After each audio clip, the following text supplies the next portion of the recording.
Ciao a tutti, oggi una veloce comparativa fatta tutta in casa Pelican, cominciando dalla 150, uno dei modelli d'ingresso, possiamo dire molto sottovalutata, o per usare un termine più snobbata, perché è quella che forse è la più economica fra tutte, ma è un vero gioiello di scrittura. Certo, è un entry level, ma scrive benissimo. Ci spostiamo sulla 200-205 Blue Marbled, molto bella.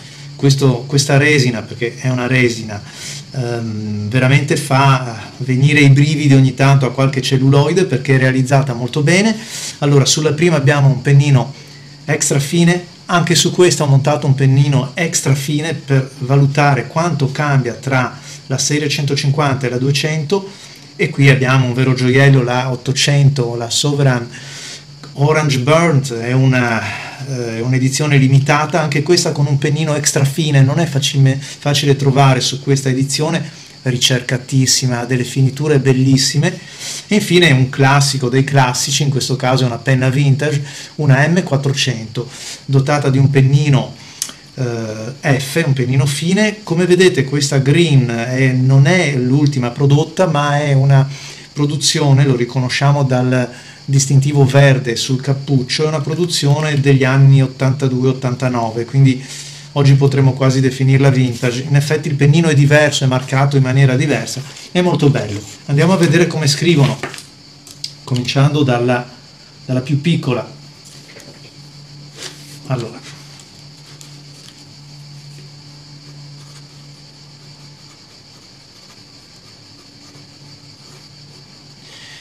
ma diciamo che quello che mi piace molto di questa penna è che è leggera, rapida, l'ho detto altre volte, sembra un Velociraptor perché è velocissima, sta nelle mani, è veramente molto bella. È vero che questo pennino extra fine, sì, forse potrebbe essere migliorato, cioè potrebbe essere un po' meno ruvido. Ne ho provati altri, qui purtroppo stiamo parlando ovviamente di una produzione non proprio tra le più accurate, nel senso che sono quelle di entry level, dicevo, quindi capita da esemplare a esemplare quello che fili un po' meglio e quello che fili magari discretamente bene. Nessun problema perché sono belli, però provateli. Qui abbiamo la Pelican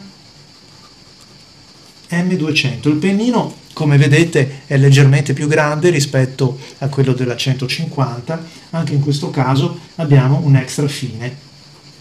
Devo dire che qui la lavorazione si apprezza di più. Innanzitutto vedete che il tratto è più sottile rispetto all'altra. Le mettiamo a confronto, questa qui è la serie 150, questa qui è la serie 200. Vedete che abbiamo realmente un tratto più sottile. Si apprezza anche la maggior scorrevolezza.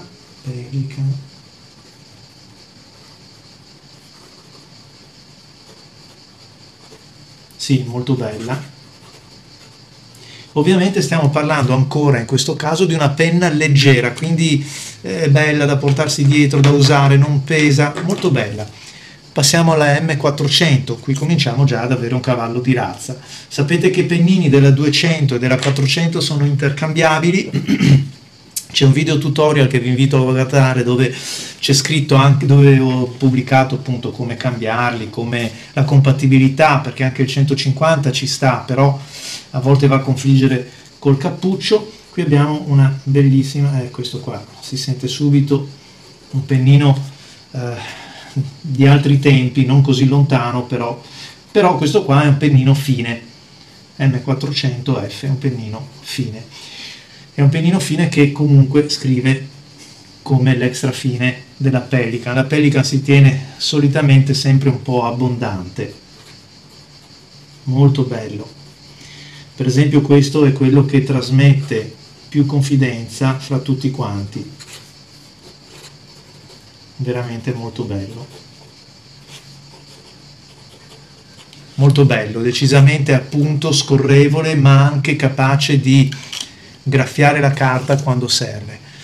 Per ultima la 800. La 800 si sente anche prendendola in mano, il peso è totalmente diverso, il pennino è un pennino molto più grande degli altri, veramente bello. Qui cominciamo già a entrare nel segmento delle penne che non sono solo belle per scrivere, ma anche proprio da guardare, perché è piacevole anche passarla fra le mani e guardare la tornitura del pennino. Qui abbiamo anche ovviamente una scorrevolezza che le altre tre purtroppo non possono avere. Bellissima. Stiamo parlando di un EF, cioè di un extra fine. È un extra fine che potremmo paragonare un po' al fine della 400. Mi sembra che sia proprio, guardate, molto simile il segno. È proprio, potremmo definirlo un fine giapponese per chi ama questo tipo di comparazioni. Bellissima.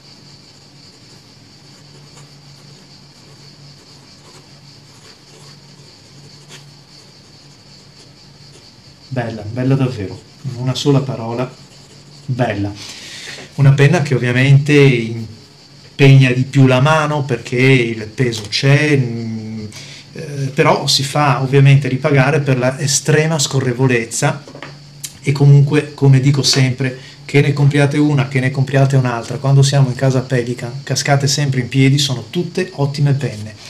Vi invito a seguirmi su YouTube ai prossimi video. Ciao a tutti!